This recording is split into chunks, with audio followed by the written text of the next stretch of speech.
Assalamualaikum warahmatullahi wabarakatuh, saudara-saudaraku seluruh tanah air dimanapun berada. Semoga sehat dan bahagia. Saya melihat podcastnya Profesor Mahfud MD luar biasa dalam channel Kiai Syarif Rahmat. Pada suka, senang sekali karena perkataan beliau tentang perasaannya bagaimana merasa tersinggung, kalau kita artikan sakit hati, kepada klan Ba'alawi. Bukan berarti di antara klan Ba'alawi ini tidak ada yang baik, tetapi yang membuat beliau tersinggung ini karena oknum-oknum ini sepertinya berusaha dengan berbagai macam cara, yaitu untuk menipu, memelesetkan sejarah nasional, khususnya pahlawan-pahlawan nasional. Itu seperti Imam Bonjol dan seterusnya sudah kita bahas semuanya.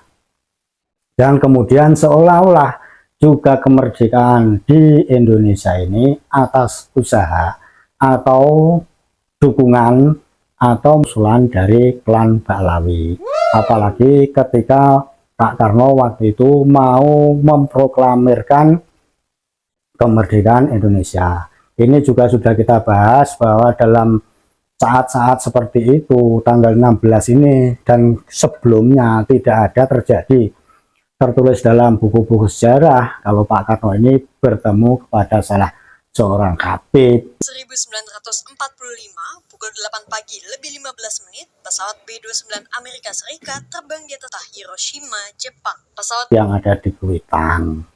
Bahkan seru sekali pada tanggal 16 itu, karena setelah terjadi eneng-enengan antara kelompok muda yang diketuai Soekarni, kalau nggak salah seperti itu, nggak sabar mendesak Pak Karno ini untuk segera memproklamirkan kemerdekaannya. Karena anak-anak ini sudah tahu, anak muda ini, kalau Hiroshima dan Nagasaki ini sudah dibom oleh Amerika. Hiroshima dan Okoi. 45 detik kemudian. Jadi dianggapnya kekuatan Jepang sudah tidak ada lagi, dianggapnya lemah menjajah negeri Nusantara. Diculiklah Soekarno dan Hatta ini ke Rengas Dengklok oleh kelompok pemuda, dan di sana terjadi ketegangan. Pokoknya yang mendesak supaya Pak Karno dan Bung Hatta ini segera memproklamirkan kemerdekaan Indonesia. Setelah adanya penculikan itu, kemudian ada yang namanya Laksamana Maeda. Ini menyediakan tempatnya untuk bagaimana Bung Hatta dan Pak Karno ini membuat transkrip atau apa-apa itu, menulis kertas yang besoknya ini akan dibacakan proklamasi. Kurang lebih seperti itu pokoknya intinya. Untuk seperti persis sejarahnya, maaf teman-teman bisa lihat sendiri dalam buku-buku sejarah, tapi kurang lebih seperti ini. Dan inilah salah satu yang membuat kenasionalisan, kebangsaan Pak Mahfud MD ini tersinggung. Di samping setelah mengetahui selama ini ternyata perilaku oknum-oknum Ba'alawi, di samping mengaku sebagai cucu Nabi, kemudian memalsukan makam, kemudian dalam pengajiannya ini banyak halu, banyak aturan-aturan agama yang tidak ada dalam Islam yang kita pelajari selama ini. Ditambah lagi pengakuan-pengakuan nama-nama pahlawan nasional yang diaku sebagai klan Ba'alawi. Tentu ini jangankan Profesor Mahfud MD, kita saja tersinggung selama ini, bahkan akhirnya menjadi problematika sampai sekarang ini, di mana-mana sudah ramai dan sudah mulai anak-anak Nusantara ini tercerahkan, tidak percaya lagi kepada klan Ba'alawi. Seru sekali dalam podcastnya Profesor Mahfud MD bersama Kiai Syarif Rahmat ini, dan itu merupakan tohok atau pukulan keras kepada Ba'alawi. Karena bagaimanapun kalau Ba'alawi mau membantah dari apa yang disampaikan Pak Mahfud MD ini, harus membawa dalil-dalil yang lebih kuat. Dan itu tentu saja kita sudah dari awal yakin kalau ini Ba'alawi nggak akan mungkin bisa. Ya, kamu tahu saya kok usapan. Nah, ya ini aku pasuk untuk ya jangan lusuh ya aku kita. Ya ini aku bingung ya. Belum lagi kemarin anggota Dewan dari Komisi 9 Irma Suryani juga kita patut acungi jempol. Bagaimana beliau mengatakan juga hampir mirip juga dengan statement dari Pak Mahfud MD ini tentang Ba'alawi.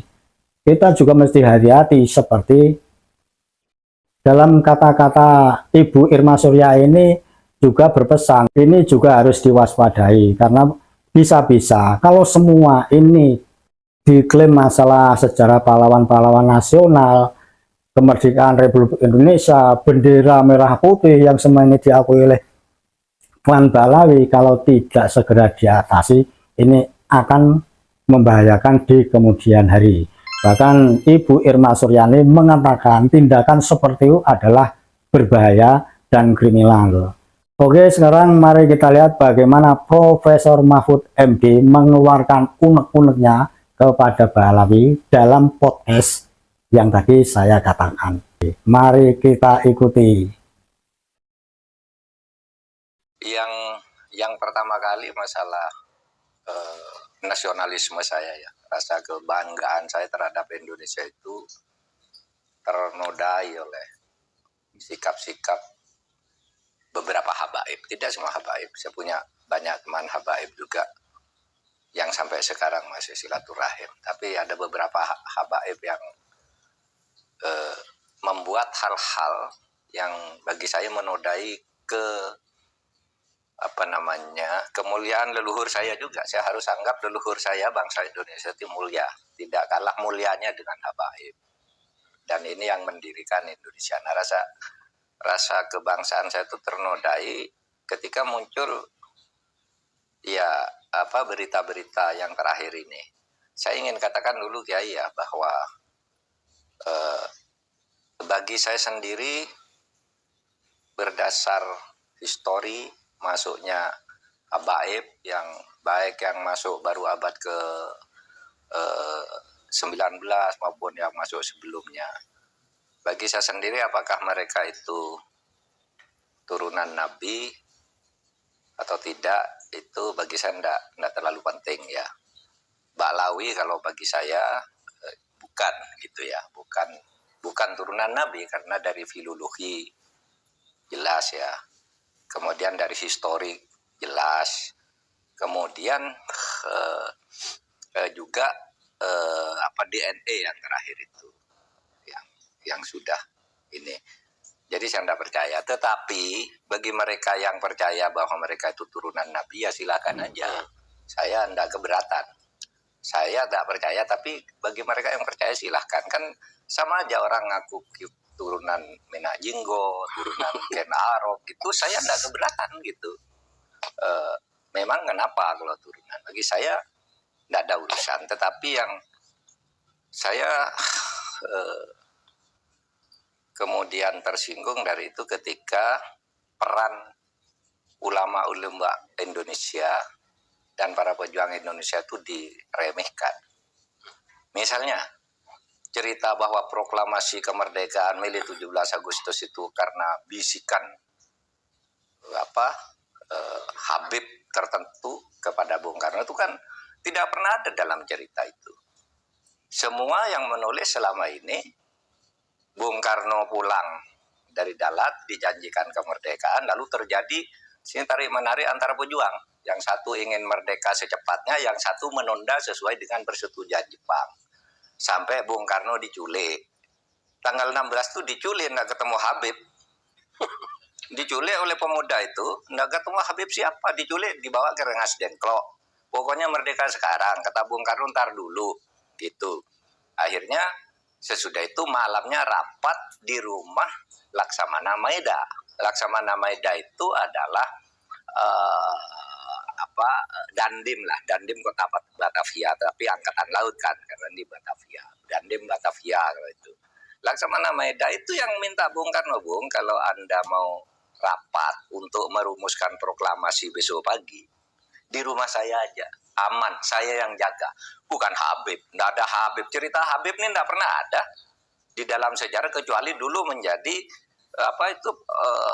Usman Yahya itu menjadi muftinya Belanda,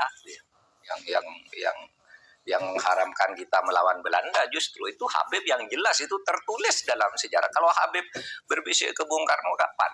Dan tidak pernah ada cerita itu. Gitu. Orang boleh mengatakan ya, mungkin Bung Karno bicara berdua, ya tidak ada, sejarah itu tidak bicara, tidak percaya pada bicara berdua. Itu satu. Itu menodai, merusak rasa kebanggaan saya bahwa ini perjuangan bangsa Indonesia sendiri. Bahwa ada Habib membantu, ya bisa saja, kan bukan hanya Habib yang membantu. Anggota BPUPK itu kayaknya tidak ada Habibnya. Kalau Cina ada, Jepang ada, gitu. Arab non Habib juga tidak ada karena Abdurrahman Baswedan itu kayaknya tidak BPUPKI,